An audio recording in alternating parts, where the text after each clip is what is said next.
Kisah ini saya ambil dari kejadian yang menimpa salah satu tetangga yang masih memiliki hubungan keluarga dengan saya. Sampai hari ini saya berpikir, kenapa sebuah kesalahan kecil berujung kematian? Begini ceritanya.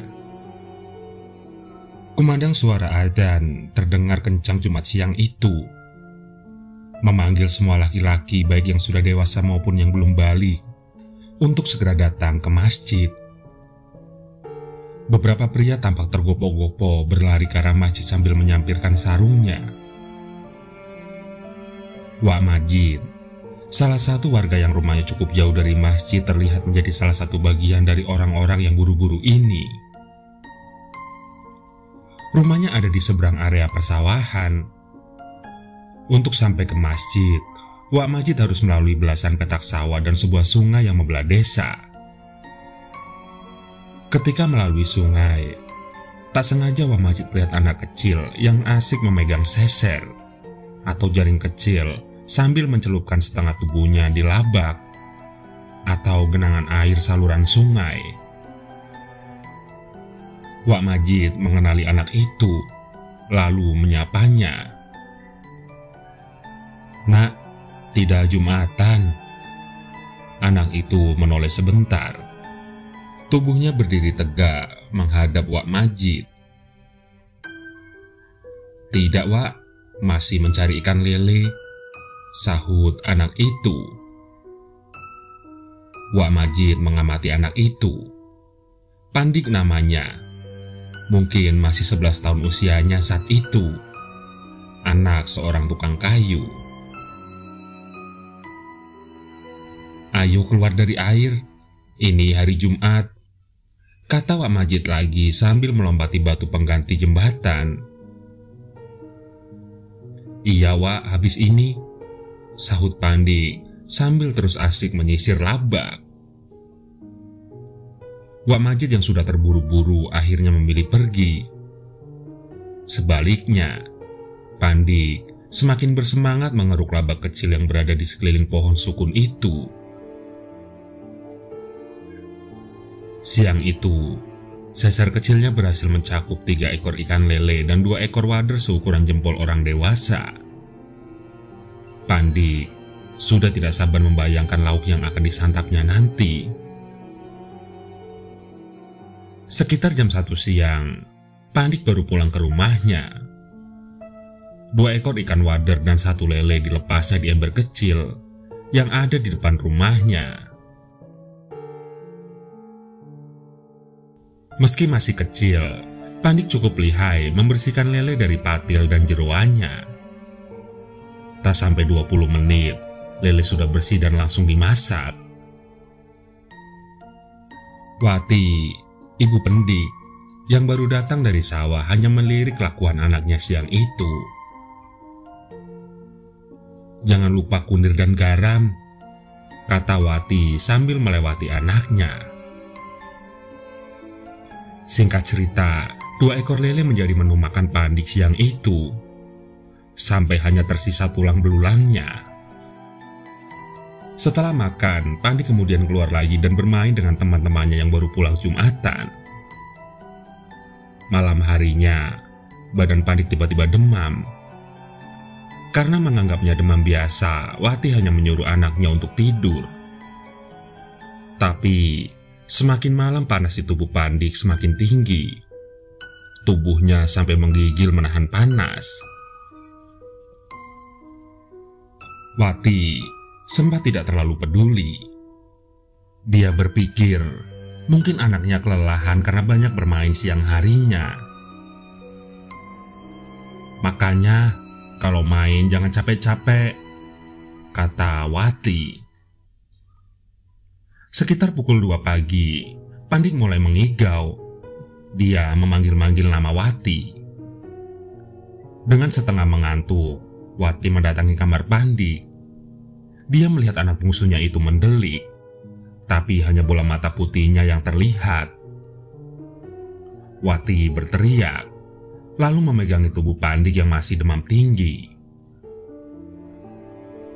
Suara teriakan Wati membangunkan Basuni, suaminya, dan anak sulungnya, Salman. Mereka berdua kemudian ikut masuk ke dalam kamar Pandi.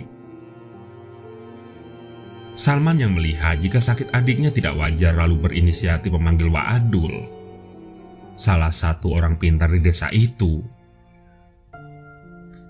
Malam-malam buta, Salman berlari mendatangi rumah Wa Abdul yang berjarak sekitar 100 meter dari rumahnya. "Assalamualaikum, Wa." Wa. Salman mengetuk rumah Wa Abdul.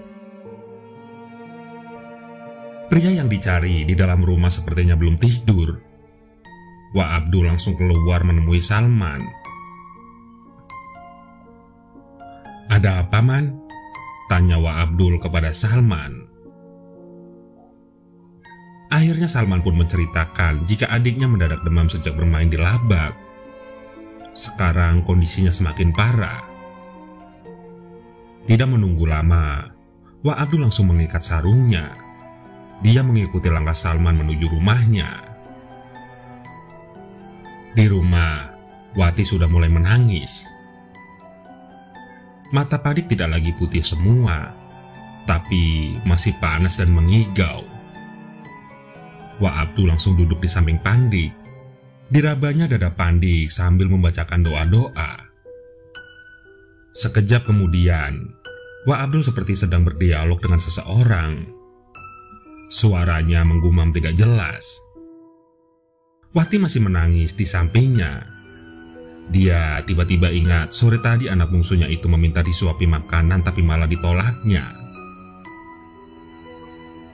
Wa Abdul masih duduk bersila di samping Pandik. Keringat bercucuran dari sela dahi dan peci yang dipakainya. Salman datang membawa secangkir air putih untuk Wa Abdul. Setelah diminum sedikit, Wa Abdul kembali memejamkan mata. Tidak lama kemudian Wa Abdul berdiri. Dia memanggil Basuni keluar rumah. Kata Wa Abdul, Pandik sudah melakukan kesalahan. Dia mengambil hewan peliharaan dari lelembut penunggu labak itu, yaitu 3 ekor ikan lele yang tadi siang dijaring Pandik. Penunggu itu marah sehingga melampiaskannya kepada Pandik. Terus bagaimana, Wa? Basuni mulai khawatir. Wa Abdul sedikit bingung. Penunggu labak menurutnya dari bangsa Wong Abang, sejenis lelembut yang zaman dulu digunakan orang kaya untuk menjaga ladang-ladang mereka. Wong Abang terkenal cukup sulit untuk diajak bernegosiasi. Konon orang yang tidak sengaja melihat mereka saja bisa mendadak sakit panas berhari-hari. Saya sudah bilang, ikan yang ada akan saya kembalikan, tapi orangnya tidak mau, masih marah, kata Wa Abdul kepada Basuni. Di tengah kondisi itu, tiba-tiba datang Gofar, salah satu paman Pandik. Dia lalu menyarankan agar Pandik dibawa ke rumah sakit. Basuni yang sudah tidak punya pilihan lagi akhirnya mengiyakan. Selepas subuh, Pandik yang masih dalam kondisi demam dibawa menggunakan mobil ke rumah sakit. Wati terus menangis sepanjang jalan sambil memeluk anaknya. Di sampingnya Basuni terus berdoa agar anaknya bisa sembuh. Tinggal 1 kilometer sebelum sampai rumah sakit, Wati merasakan tubuh anaknya tidak bergerak. Wati mencoba memanggil-manggil Pandik tapi tidak ada jawaban. Basuni lalu meminta Gofar yang membawa mobil untuk mempercepat kendaraan. Tapi sepertinya Pandik tidak bisa diselamatkan. Pihak rumah sakit menyatakan Pandik sudah meninggal sebelum sampai di ruang UGD. Mendengar itu, Wati langsung lemas.